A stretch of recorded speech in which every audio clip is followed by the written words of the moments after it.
Have you ever walked into a room and felt a wave of emotions that wasn't yours? What if your heart is carrying secrets you didn't choose? Secrets that could either break you or set you free. Stay with me, because we're about to uncover the hidden truth of being an empath, and it might just change how you see yourself forever. There comes a moment in the life of every tender spirit, every soul wired to feel deeply when the weight of the world's emotions feels crushing. But here's the truth. That weight often belongs to someone else. You who have sensed the unspoken grief in a stranger's glance, who have carried the tension of a crowded room like a stone in your chest. You are not losing your mind. You are not fragile, nor are you doomed. You are something extraordinary, an empath. But I must warn you with quiet urgency. Your gift is at risk of being consumed. When a soul radiates a light too pure, too unguarded, it draws shadows, not just to bask in its glow, but to feed on it. The unconscious, in its relentless quest for balance, pulls opposites together. As a bearer of light, you become a magnet for those who have lost their own. This isn't just about people or personalities. It's a cosmic dance, a spiritual alchemy that can either awaken or destroy. Empaths are forged not by choice, but by necessity. Your sensitivity likely took root in childhood, perhaps from navigating the storms of a volatile home or absorbing the silent cries of a world too chaotic to face head-on. Your heart became a radar, your spirit a canvas, painted with the emotions of others. You learned to read the air, to sense the shifts in someone's mood, to feel their pain as if it were your own. What began as survival became who you are, and that identity calls forth its shadow. For every empath, there waits a void seeker, not the narcissist of pop culture, obsessed with selfies and status, but an archetypal force, a hollowed soul who has buried their own light. Where you feel everything, they feel nothing. Where you pour out your heart, they drink without gratitude. You are the river, they are the dry earth, soaking up your flow. This isn't fate or love, it's the unconscious seeking equilibrium, pulling the overflowing heart toward the empty one. This dance is no coincidence. It's a primal ritual, a collision of light and shadow trying to remember they were once whole. But hear this. This union is not holy unless both choose to awaken. Too often, only one bears the cost of awareness. You, the empath. You may feel it's your destiny to mend the broken, to fill the voids in others, to love the wounded into healing. But this isn't compassion. It's a trap, not of spirits or curses, but of an archetype too vast for one heart to hold. It's the wounded healer, whose pain becomes both their purpose and their cage. The danger isn't your light. It's your belief that you are only your light. The void seeker thrives on this belief, not with malice. They're often blind to their own hunger, but with instinct. They seek what they've banished from themselves. You become the mirror they cannot break, your empathy the elixir that lets them escape their emptiness, if only for a moment. But like a moth drawn to flame, they will resent the light that reveals their shadows. And you, dear empath, will feel your soul fraying, not your body, but the essence of who you are. Every time you silence your truth to keep the peace, every time you dim your intuition to soothe their pain, you offer a piece of yourself on an altar of their denial. You may dream of sinking in quicksand, of running through endless corridors, of voices calling your name with no source. These aren't just dreams, they're your soul's alarm, begging you to wake up, to see that what you call devotion is often self-betrayal, that what you call care is sometimes a wound replayed. But don't lose hope. This pain isn't a curse. It's a gateway. To step away from this cycle isn't abandonment, it's freedom. To break free from this entanglement is to reclaim your light, not as a resource for others to drain, but as a beacon for your own path. Your light isn't here to save the world, it's here to guide you. Empathy without limits is a path to ruin. Love without clarity is entanglement. Healing others before healing yourself is self-sacrifice, not salvation. The way forward isn't to extinguish your light or close your heart. It's to know yourself, to look not just into the hearts of others, but into the depths of your own. Face your own shadows, claim your own needs, learn the difference between intuition and instinctual self-betrayal. Only when you see your own void, the part of you that craves to be needed, that fears loneliness so deeply it clings to chaos, can you break the cycle. Just as the void seeker consumes, the unconscious empath invites consumption. This isn't holiness, it's forgetting who you are. In this shadowed reflection, ask, who is nourished when I hide my truth? Who gains when I mute my instincts? What part of me believes I must suffer to be worthy of love? These questions are lanterns, but carry them carefully. The path they light is ancient. Beyond it lies not just your freedom, but your power. A power not to rescue others, but to witness them without losing yourself. The unconscious is not cruel, but it is impartial. It doesn't care about your comfort. It seeks wholeness, no matter the cost. When you move through the world as an unguarded flame, the shadows of others will reach for you, not to embrace you, but to merge with you. Their unhealed wounds see in you what they've lost, not connection, but sustenance, not love, but survival. This is the empath's eternal drama.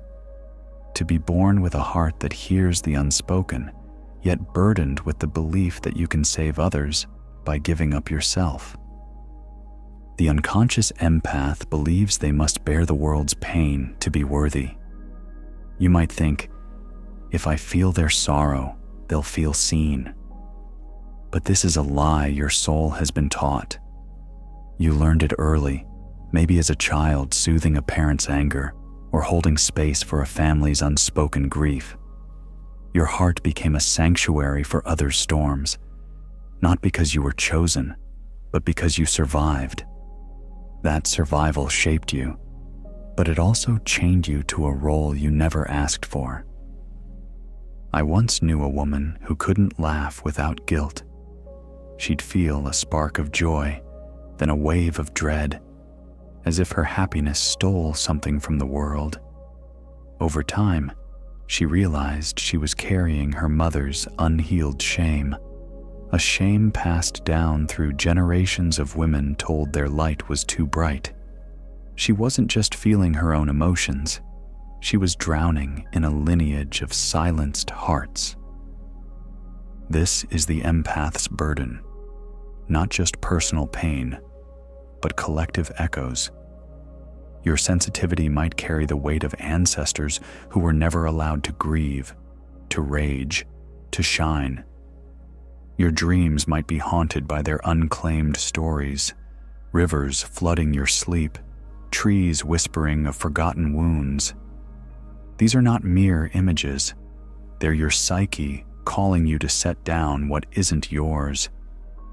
The path to freedom is not to stop feeling. It's to feel with purpose, to transform empathy from a sponge into a prism, refracting light into clarity. The awakened empath doesn't absorb the world's chaos. They reflect its truth. They say, I see your pain, but I am not your pain. They offer presence, not possession. They hold boundaries, not burdens. Imagine a man standing in a field of fireflies, each light a fragment of someone else's soul. He reaches out, catching them in his hands, believing he can save them, but his hands grow heavy. his own light dims, and the fireflies fade. This is the unconscious empath, collecting the glow of others until their own spark is lost. The awakened empath lets the fireflies fly. They admire their beauty without claiming it, knowing their own light is enough. This is the alchemy of empathy: to feel deeply, yet remain whole; to love fiercely, yet stand firm; to witness pain without becoming its home. It's not about hardening your heart. It's about strengthening your soul. It's about learning that your sensitivity is a gift, not a sentence. But there's a shadow to this gift. The unconscious empath is drawn to the wounded, the chaotic, the empty, the devouring, not because you're naive, but because your heart recognizes their pain as a mirror of your own unhealed wounds. You see their brokenness and think, I can fix this. But fixing others is a trap. It's your inner child believing love is earned through sacrifice. I've seen empaths pour their souls into relationships that leave them hollow, mistaking intensity for intimacy, trauma for destiny. They stay, thinking their love will heal the unhealable, not realizing they're healing their own childhood fears instead. The void seeker doesn't change because you give more. They change when you walk away, when the mirror of your light no longer reflects their denial. And even then, their awakening is not your responsibility. This truth is hard to bear, especially if your heart was shaped by a world that demanded you soothe, fix, or save to be loved.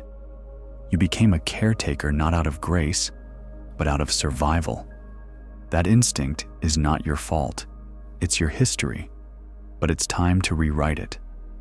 The adult empath must awaken to a new truth.